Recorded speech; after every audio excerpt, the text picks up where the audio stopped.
수험생 여러분 안녕하세요. 2020학년도 경희대학교 모의논술 특강, 이 시간에는 의학계 생명과학 특강을 시작하겠습니다. 이번 논술을 출제한 생물학과의 이성재 교수입니다.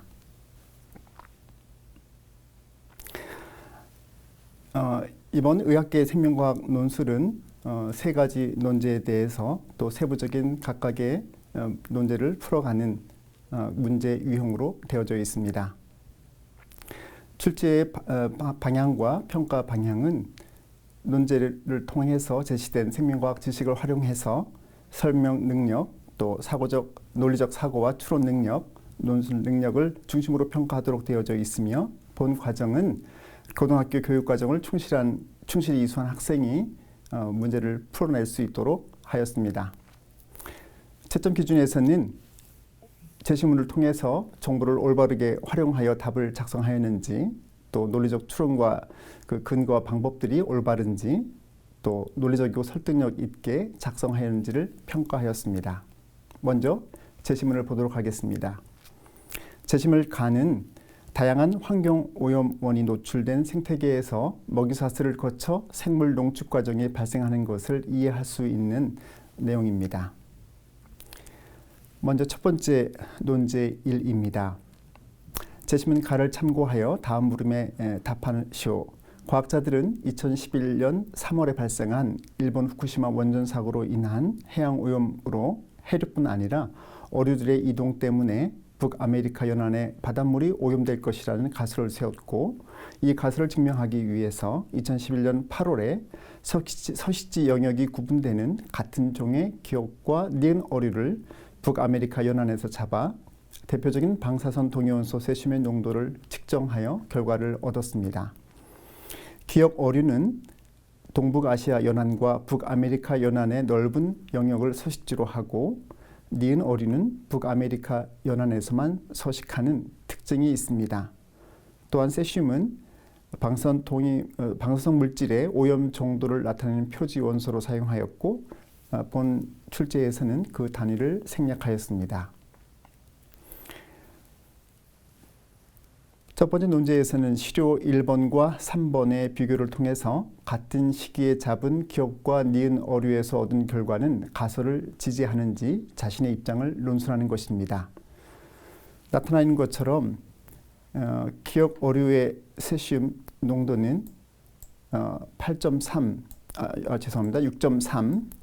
또 니은 어류는 1.1로 기역 어류의 세슘 농도가 6배가량 높은 것을 알 수 있습니다.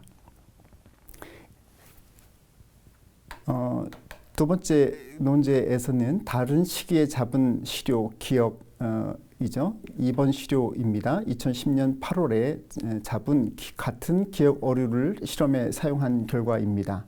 결과치를 보면 이 경우에 있어서도 같은 기역 어류이지만 원전 사고 발생 전후의 시점에 따라서 사고 전에 기역 어류의 세슘 농도가 5배가량 낮은 것으로 알 수 있습니다. 또한 이 실험에서 평균 체중과 나이가 비슷한 어류를 선택해서 이러한 실험 결과를 얻은 것은 가설을 뒷받침하는지 그 필요성을 논술하도록 되어져 있습니다.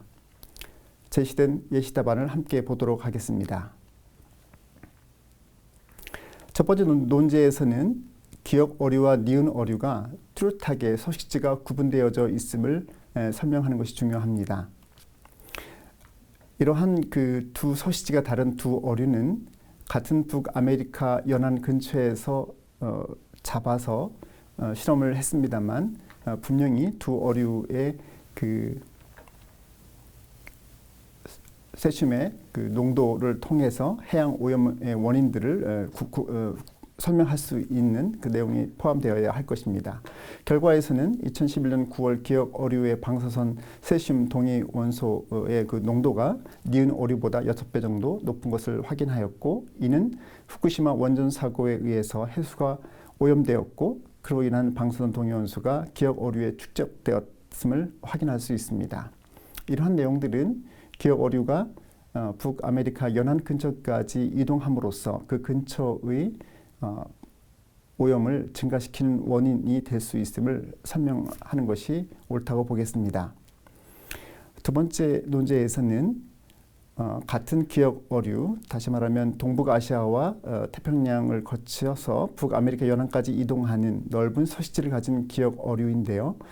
2010년에 잡은 어류이기 때문에 원전 사고 전후 그 시점이 다른 시료임을 알 수 있습니다. 이러한 그 2번의 기억 어류는 사건 이후의 기억 어류에 비해서 세슘 농도가 현저히 낮은 것을 알 수 있습니다. 이러한 시료는 실험에 사용된 대주곤으로 사용된 것으로 알 수 있고, 이러한 그 비교 실험을 통해서 가설에 대한 타당성을 높일 수 있는 결과를 얻었다고 할 수 있겠습니다. 논제 3에서는 제시문 가에서 나타낸 것과 같이 오염물질은 먹이사슬을 거쳐 상위 영양 단계의 생물에게 전달되고 추적되는 생물 농축 과정을 겪게 되죠. 그렇기 때문에 평균 체중과 평균 나이를 측정해서 유사한 값의 어류 시료를 선택하는 것은 전체적인 시료의 생물 농축 과정이 이제 같은 것으로 여겨지게 되고, 이것은 가설을 뒷받침하는 데 있어서 시료 간의 오류를 줄일 수 있는 조치이라고 볼 수 있겠습니다. 변이를 통제한다라고 하는 그런 내용으로 정리해 주시면 되겠습니다. 논제 2-2에서는 네 가지의 제시문을 제시하고 있습니다. 먼저 돌연변이에 대한 제시문이고요.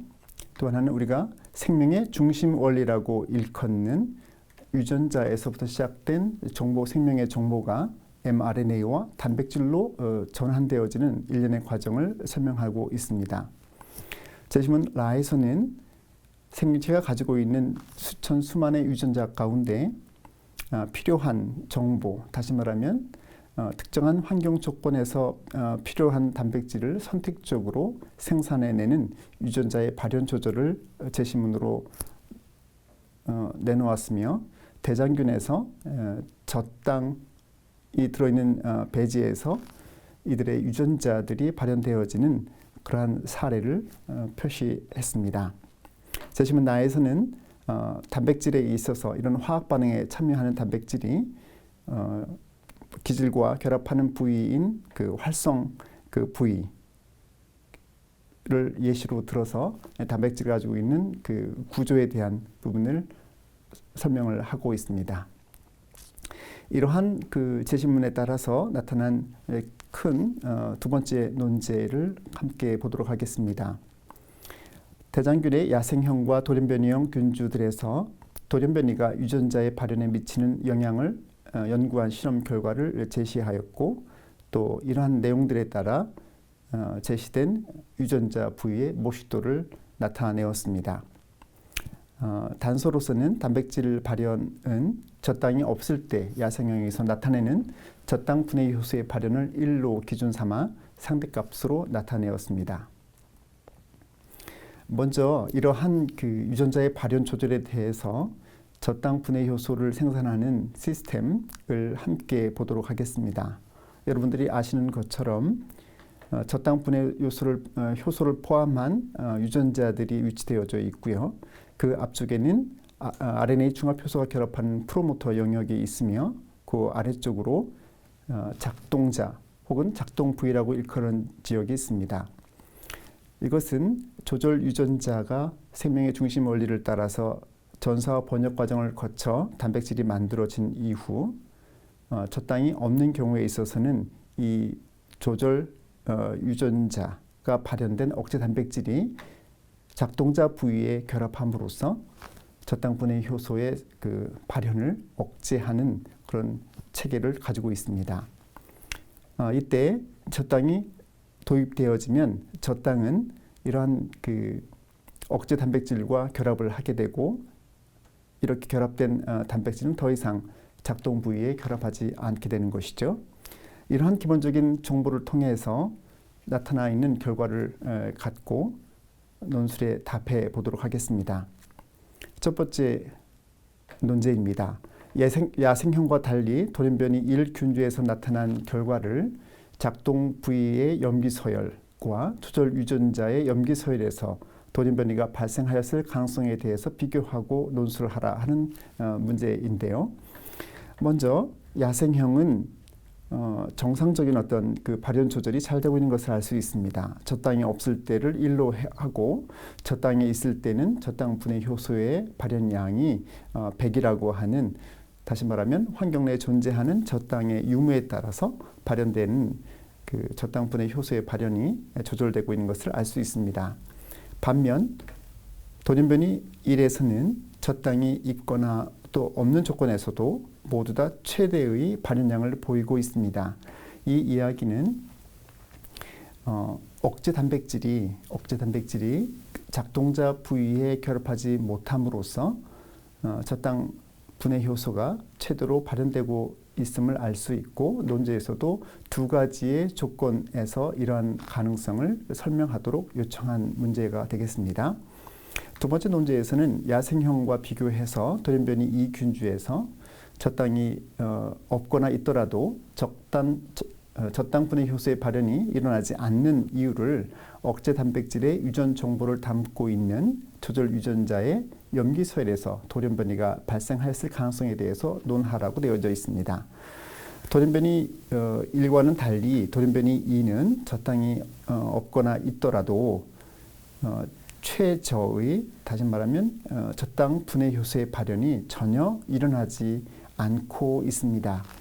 이 이야기는 억제 단백질이 작동자에 붙어 있어서 저땅이 있을 때 거기서 떨어져 나와야 하는데 지금 그 기능이 되고 있지 않는 그런 돌연변이인 것을 알 수 있습니다.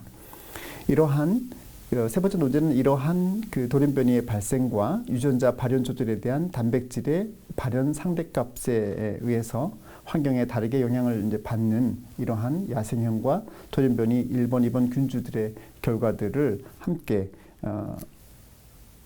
설명하는 문제입니다. 예시대반을 함께 보도록 하겠습니다.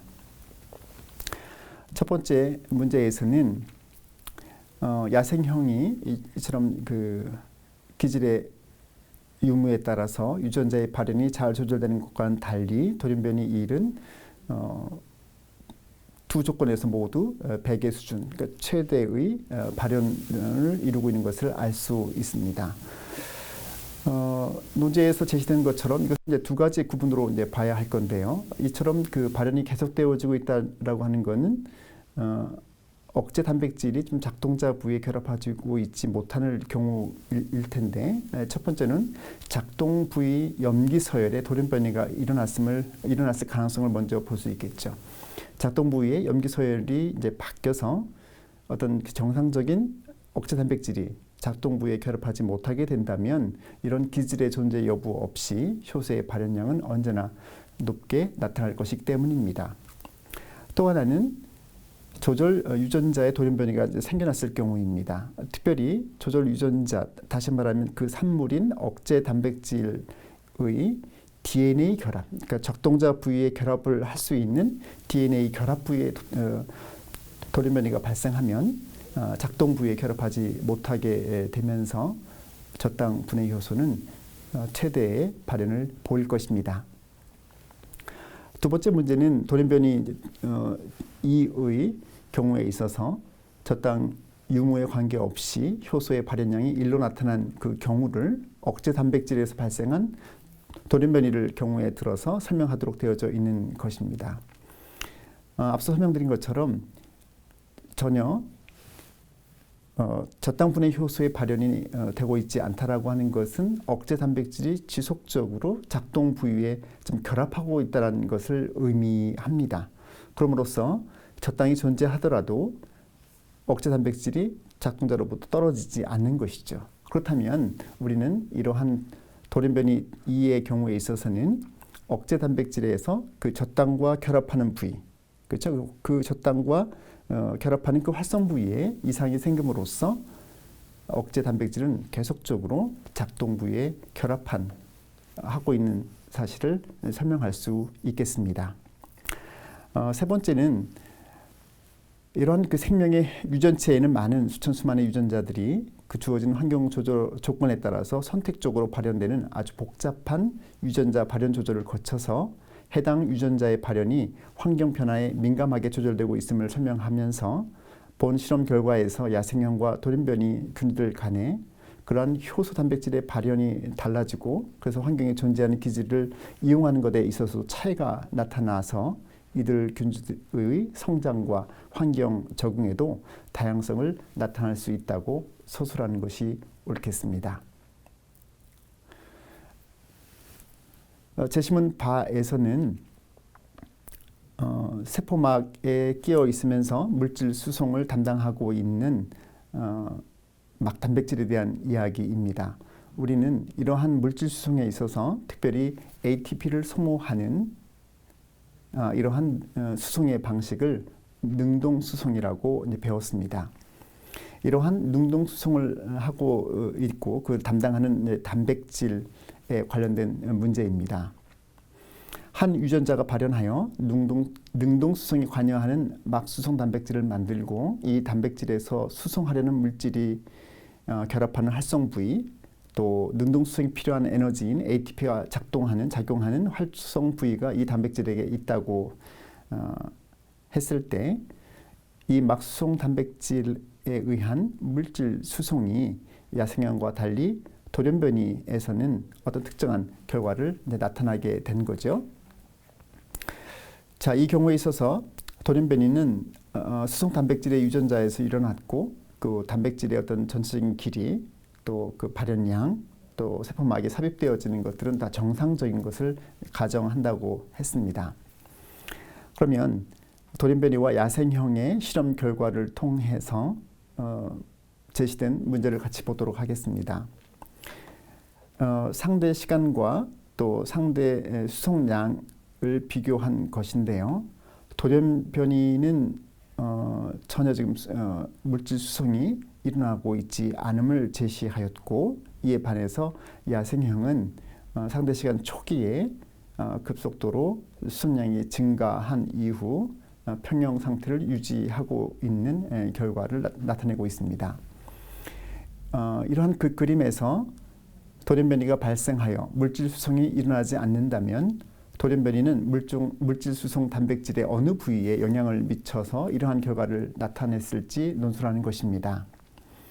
앞서 제시된 그 문제에서 우리는 물질 수송을 담당하는 이 단백질이 자기가 수송하려고 하는 물질에 결합한 부위 혹은 또 능동 수송에 관여된 것이기 때문에 에너지인 ATP와 결합하는 부위와 같은 이 두 군데의 그런 활성 부위가 존재하고 있음을 알 수 있습니다.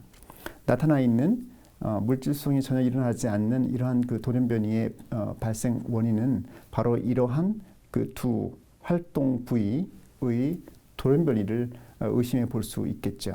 다시 말하면 ATP가 있더라도 그것을 활용할 수 없는 경우 혹은 물질이 있더라도 그 물질과 결합할 수 있는 그런 활동 부위에 돌연변이가 일어난다면 물질 수송은 일어나지 않을 것이기 때문입니다.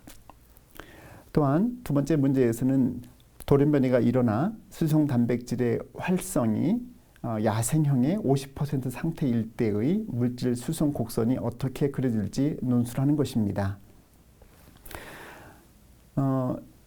이곳에서 제시된 돌연변이는 완전히 이제 물질 수송이 일어나고 있지 않은 반면 야생형은 이렇게 100% 기능을 할 때 이런 급속도로 증가하는 이러한 그 물질 수송 곡선을 그려냈다고 한다면 만약 물질 수송의 활성이 야생의 50% 정도라면 이제 어떤 물질 수송 곡선을 그릴까 하는 문제가 되겠죠.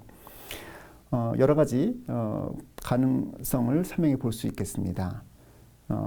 뭔가 이제 물질 수송이 50% 야생의 50%니까 지연되어지면서 어느 정도 시간이 지난 이후에 최대치에 이르는 어떤 곡선도 가능할 것이고요.